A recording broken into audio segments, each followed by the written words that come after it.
எத்தனை பேருக்கு புரியுதுங்க? ನಾ ಹೇಳೋದು ಎಷ್ಟು ಜನಕ್ಕೆ ಅರ್ಥ ಆಗ್ತಿದೆ? Sometime ಕೆಲವು ಸಮಯದಲ್ಲಿ if you go see an accident, ನೀವು ಏನೋ ಒಂದು ಅಪಘಾತ ರೋಡ್ ಅಲ್ಲಿ ನೋಡಿದ್ರೆ, if you go through an accident, ಅಥವಾ ನಿಮಗೆ come across an accident, ಅಥವಾ ನಿಮಗೆ ಏನಾದರೂ ಒಂದು ಅಪಘಾತ ಆಗಿದ್ರೆ what will happen? ಏನಾಗುತ್ತೆ? Even if you forget everything, ಎಲ್ಲವನ್ನೂ ಮರೆತರೇನು ಕೂಡ, if you come to that same point where you met with an accident, ನಿಮಗೆ ಅಪಘಾತ ಆಗಿದ್ದ ಅದೇ ಸ್ಥಳಕ್ಕೆ ನೀವು ಬಂದಾಗ, suddenly fear grips you. ತಕ್ಷಣವೇ ಆ ಭಯ ನಿಮ್ಮನ್ನು ಹಿಡಿಯುತ್ತೆ. You will never be thinking about that, ನೀವು ಅದರ ಕುರಿತು ನೆನೆಸ್ತಾನೆ ಇರಲ್ಲ, but suddenly fear grips you. ಆದ್ರೆ ತಕ್ಷಣವೇ ಭಯ ನಿಮ್ಮನ್ನು ಹಿಡಿಯುತ್ತೆ. Because ಯಾಕಂದ್ರೆ those things will be stored in your subconscious mind. ನಿಮ್ಮ ಜ್ಞಾಪಕದಲ್ಲಿ ಆ ಸ್ಟೋರ್ ಆಗಿರುವಂತ ಎಲ್ಲ ಹಳೆಯ ಕಾರ್ಯಗಳು, There is something called a subconscious mind. Sub conscious mind ಅಂತ ಒಂದು ಇದೆ ನಮಗೆ. ಅದೆಲ್ಲ போய் ಇದೆಲ್ಲ ಸ್ಟೋರ್ ಆಗಿರುತ್ತೆ, ಇದರ ಒಳಗೆ ಇದೆಲ್ಲ ಸ್ಟೋರ್ ಆಗುತ್ತೆ. But suddenly when you come to that situation, ಆದ್ರೆ ಆ ಪರಿಸ್ಥಿತಿಗೆ ನೀವು ಬಂದಾಗ உங்களுக்கே தெரியாத ஒரு பயம் உங்களுக்கு உண்டாகும். ನಿಮಗೆ ಗೊತ್ತಿಲ್ಲದೆ ಆ ಭಯವು ನಿಮಗೆ ನಾನು ಉಂಟಾಗುತ್ತೆ. சொல்றது எத்தனை பேருக்கு புரியுதுங்க? ನಾ ಹೇಳೋದು ಅರ್ಥ ಆಗ್ತಿದೆಯಾ? This morning the Holy Spirit wants to break that. ಈ ಒಂದು ಬೆಳಗಿನ ಸಮಯದಲ್ಲಿ ಪವಿತ್ರ ಆತ್ಮನು ಇದನ್ನು எத்தனை ಮುರಿಯೋದು பேர் ಬಯಸ್ತಾರೆ. சொல்றீங்க ಆண்டವರೇ அதை ಒಟ್ಟಂಗೆ ಆண்டವರೇ? ಎಷ್ಟು ಜನ ಹೇಳ್ತೀರಾ ದೇವರೇ ಹೌದು ಇದನ್ನು ಮುರಿದಾಕಿ? Maybe you are not eating something that you were afraid of many days back. ಅನೇಕ ದಿನಗಳ ಹಿಂದೆ ಯಾವುದನ್ನು ನೀವು ನೆನೆಸಿ ಎದುರಿದಿರೋ ಅದನ್ನು ನೀವು ತಿಂತಾನೆ ಇರಲ್ಲ. Amen, hallelujah, hallelujah. அதை சாப்பிட்டாலே எனக்கு ஆகாதுன்னு சொல்லி அதை சாப்பிட மாட்டீங்க. அந்த பயம் உங்களுக்குள்ள இருக்கும். ஐயோ, அதை சாப்பிடாதே, அதை சாப்பிடாதே, அதை சாப்பிடாதே, ತಿನ್ನದೇ ಬೇಡಪ್ಪ ಅಂತ ಆ ಒಂದು ಕಾರ್ಯ ನಿಮಗೆ ಹಳೆ ಒಂದು ಭಯ ಇರುತ್ತೆ. ಅದು ಈಗಲೂ ನಿಮಗೆ ಅದನ್ನು ತಿನ್ಬೇಡ ತಿನ್ಬೇಡ ತಿನ್ಬೇಡ ಅಂತ ಭಯ ಸೃಷ್ಟಿಸ್ತಿರುತ್ತೆ. ಅங்க போகாத, ಅங்க போனா உனக்கு இப்படி ಆಗ, ಅಲ್ಲಿ ಹೋಗಿದ್ರಿಂದಲೇ ನಿನಗೆ ನಿನ್ನ ಜೀವನ ಹಿಂಗೆ ಆಗೋಯ್ತು, ಅಲ್ಲಿ ಹೋಗಿದ್ರಿಂದಲೇ ನಿನಗೆ ಆ ಒಂದು ದುರಾತ್ಮ ಹಿಂಗೆ ಮಾಡ್ಬಿಡ್ತು. ಅದனால we don't go to that place. ಆ ಭಯ ನಿಮ್ಗೆ ಹೇಗೆ ಮಾಡುತ್ತೆ ಅಂದ್ರೆ ಆ ಸ್ಥಳಕ್ಕೆ ಹೋಗ್ಬೇಡ, ಆ ಸ್ಥಳಕ್ಕೆ ನೀವು ಹೋಗಿದ್ರಿಂದಾನೇ ಹಿಂಗೆ ಆಗಿದ್ದು, ಆ ಸ್ಥಳಕ್ಕೆ ನೀನು ಅಲ್ಲಿ ಹೋದ್ರೆ ನಿನ್ಗೆ ಹಿಂಗೆ ಆಗ್ಬಿಡುತ್ತೆ ಅಂತ ಭಯ ನಿಮ್ಮನ್ನು ಆವರಿಸುತ್ತೆ. போயிட்டு வந்ததுனால தான் உனக்கு இந்த பிரச்சனை ஆரம்பிச்சது. ಅಲ್ಲಿ ಹೋಗಿ ಬಂದಿದ್ರಿಂದಲೇ ಸಮಸ್ಯೆ ಉಂಟಾಯಿತು. These things are affecting our life. ಈ ಕಾರ್ಯ ಭಯಗಳು ನಮ್ಮ ಜೀವನವನ್ನು ಬಾಧಿಸುತ್ತಿದೆ. சொல்றது எத்தனை பேர் கேட்டுட்டு இருக்கீங்க? ಹೇಳೋದು ಎಷ್ಟು ಜನ ಕೇಳ್ತಿದ್ದೀರಾ? But what I want to tell you is, ಆದ್ರೆ ನಿಮಗೆ ನಾನು ಏನು ಹೇಳಲು where there is Holy Spirit there is liberty. ಪವಿತ್ರಾತ್ಮನು ಎಲ್ಲಿದ್ದಾರೋ ಅಲ್ಲಿಯೇ ಬಿಡುಗಡೆ. Amen. ಆವಿಯಾನவர் எங்கேயோ அங்க விடுதலை உண்டுன்னு சொன்னேன். ಪವಿತ್ರಾತ್ಮನು ಎಲ್ಲಿದ್ದಾರೋ ಅಲ್ಲೇ ಬಿಡುಗಡೆ ಉಂಟು ಅಂತ ನಾನು ಹೇಳಿದೆ. ಎಷ್ಟೇ பேர் ವಿಶ್ವಾಸಿಕರಿಗೆ என்னோட சேர்ந்து? ಎಷ್ಟು ಜನ ನನ್ನ ಜೊತೆ ನಂಬುತ್ತೀರಾ? Amen. If the Son of Man sets you free, you are free indeed. ಮನುಷ್ಯ ಕುಮಾರನು ನಿಮ್ಮನ್ನು ಬಿಡುಗಡೆ ಮಾಡಿದ್ರೆ ಅದೇ ನಿಜವಾದ ಬಿಡುಗಡೆ, ನಿಮಗೆ ಪರಿಪೂರ್ಣமான ஒரு விடுதலை, ಅದೇ ಪರಿಪೂರ್ಣವಾದ ಬಿಡುಗಡೆ. ಇದಲ್ಲ ಬಿಡುದಲೆ ಅದಲ್ಲ ಬಿಡುದಲೆ ಇಲ್ಲ ಎಂದು நீங்க சொல்லவே முடியாது. ಇದರಲ್ಲಿ ಬಿಡುಗಡೆ ಆಯ್ತು ಅದರಲ್ಲಿ ಬಿಡುಗಡೆ ಆಯ್ತು ಅಂತ ನೀವು ಹೇಳಕ್ಕೆ ಆಗಲ್ಲ. Amen. கொஞ்சம் பரவாயில்லை என்று பேசவே முடியாது. ಈಗ ಸ್ವಲ್ಪ ಪರವಾಗಿಲ್ಲ ನಾನು ಅಂತ ನೀವು ಮಾತಾಡಕ್ಕೆ ಆಗಲ್ಲ. ಬಲத்தினால் ಆಗಾದದು, உங்களுடைய பராக்கிரமத்தினால் ஆகாதது தேவனுடைய ஆவியினால கூடும். ನಿಮ್ಮ ಬಲದಿಂದ ಆಗದೇ ಇರುವುದು, ನಿಮ್ಮ ಪರಾಕ್ರಮದಿಂದ ಆಗದೇ ಇರುವುದು ಅದು ದೇವರ ಬಲದಿಂದ ಸಾಧ್ಯ. Your Holy Spirit is a limitless Holy Spirit. ನಿನ್ನ ಪವಿತ್ರಾತ್ಮನು ಆತನು ಅಳತೆ ಇಲ್ಲದೆ ಇರುವಂತ ಪವಿತ್ರಾತ್ಮನು.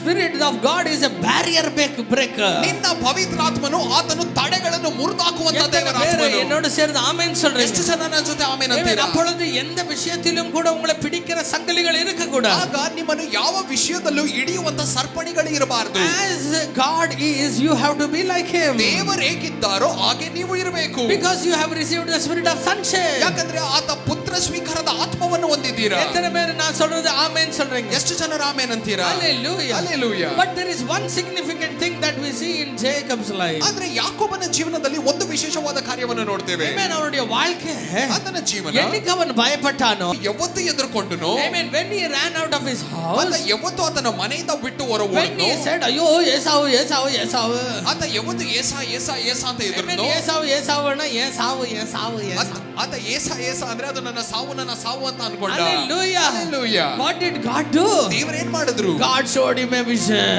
ದೇವರು ಆತನಿಗೆ ದರ್ಶನವನ್ನು ತೋರಿಸಿದ್ರು. God showed him a vision. ಎಲ್ಲರೂ ಬಾಯಿ ತೆಗೆದು ಹೇಳಿ ದೇವರು ಆತನಿಗೆ ದರ್ಶನವನ್ನು What was that vision? ಆ ದರ್ಶನ There was a ಏನಾಗಿತ್ತು? very big ladder. ಅಲ್ಲಿ ಒಂದು ದೊಡ್ಡ ಏಣಿ. சொல்லுங்க, பெரிய ಏಣಿ. ಎಲ್ಲರೂ ಹೇಳಿ ದೊಡ್ಡ ಏಣಿ. ಕೇಳಿಸ್ತಾನೆ ಇಲ್ಲ ನನಗೆ, ಇಷ್ಟು ಜನ ಹೇಳ್ತಾ ಇರೋದು. ದೊಡ್ಡ ಏಣಿ.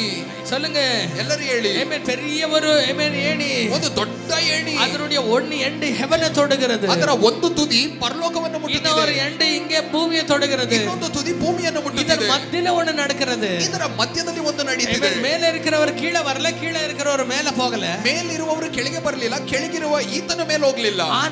ಆದರೆ தேவதூதர்கள் மேலிருந்து இறங்குகிறது, மேலே ஏறுகிறதும் பார்த்தான். ದೇವದೂತರು ಮೇಲತ್ತುವುದು ಇಳಿಯುವುದನ್ನು ಎಂಬುದನ್ನು ಆತನು ಕಂಡನು. Amen. I tell you one thing. ನಾನು ನಿಮಗೆ ಹೇಳ್ತೇನೆ, To cast out all your distress, to cast out all your fear, God has one more force to help you. That is the angelic ministry. ನಿನ್ನ ಎಲ್ಲಾ ಭಯಗಳನ್ನು ಓಡಿಸುವುದಕ್ಕೆ, ನಿನ್ನ ಎಲ್ಲಾ ನಿರಾಶೆಗಳನ್ನು ಓಡಿಸುವುದಕ್ಕೆ ದೇವರು ಇನ್ನೊಂದು force ಅನ್ನು ಇಟ್ಕೊಂಡಿದ್ದಾರೆ, ಅದೇ ದೇವದೂತರು. Amen. ಎತ್ತನೆ ಬೇರೆ ಆಮೆನ್ சொல்றீங்க. ಎಷ್ಟು ಜನ ಆಮೆನ್ ಅಂತೀರಾ? Amen. Hallelujah. Hallelujah. The angels encampeth around those who fear God.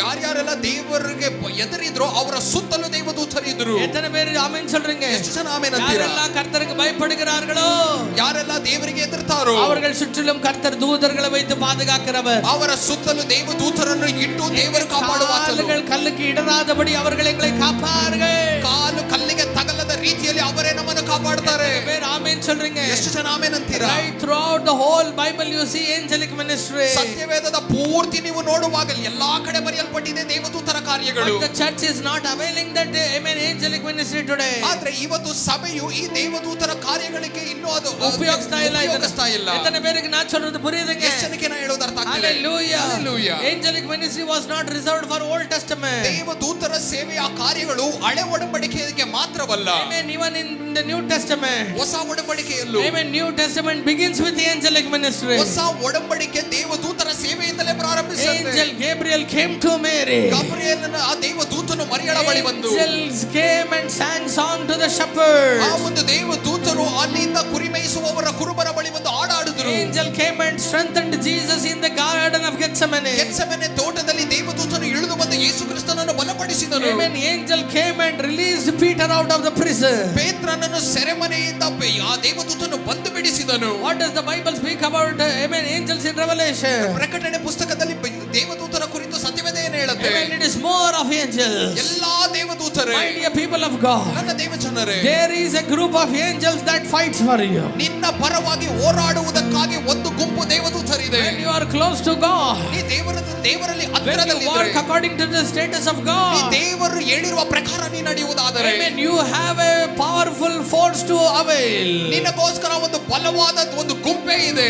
Amen. நீ பயன்படுத்திக்கொள்ள ஒரு பெரிய ஒரு கூட்டமே வல்லமையான ஒரு கூட்டம் இருக்கிறது. ನೀನು ಉಪಯೋಗಿಸುವುದಕ್ಕೋಸ್ಕರನೇ ಒಂದು ದೊಡ್ಡ ಗುಂಪು ನಿನಗಾಗಿ ಬಲವುಳ್ಳದು ಕಾಯ್ತಿದೆ. நிலைமைக்காக யுத்தம் செய்யவே ஒரு சேனை ஒன்று காத்திருக்கிறது. ನಿನ್ನ ಪರಿಸ್ಥಿತಿಗಾಗಿ ಯುದ್ಧ ಮಾಡುವುದಕ್ಕೆ ಒಂದು ಸೇನೆಯು ನಿನಗಾಗಿ ಕಾಯ್ತಿದೆ. அதுதான் தூதர்களுடைய சேனை. ಅದೇ ದೂತರ ಸೇನೆ. எத்தனை பேர் என்னோட சேர்ந்து ஆமென் சொல்றீங்க? ಎಷ್ಟು ಜನ ಆಮೆನ್ ಅಂತೀರಿ?